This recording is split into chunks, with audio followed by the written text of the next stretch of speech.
Imagine a fruit so feared, it was nicknamed the wolf peach, believed to be as deadly as a predator stalking its prey. What if I told you that fruit is probably sitting in your kitchen right now? That's right, we're talking about the humble tomato. When tomatoes first landed in Europe back in the 16th century, people were terrified of them. With their glossy blood-red skin, they looked more like a warning than a welcome snack. To make matters worse, they belonged to the same plant family as deadly nightshade, one of the most famous poisons in history. For many, that family connection was all the proof they needed to stay far, far away.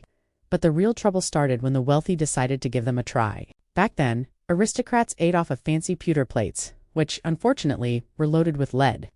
Tomatoes are naturally acidic, and when they sat on these plates, they leached toxic lead right into the food.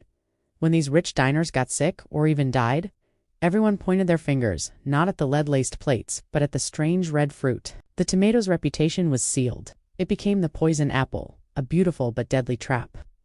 For almost 2 centuries, tomatoes were treated like a garden oddity, pretty to look at but never to be eaten. They were planted for decoration, like exotic flowers. But while the rich were avoiding them, poorer communities and those in the Mediterranean started getting curious. They began cooking with tomatoes, discovering a secret the aristocrats had missed. The heat transformed the fruit, softening its sharp acidity and unlocking a deep, savory flavor that was absolutely delicious.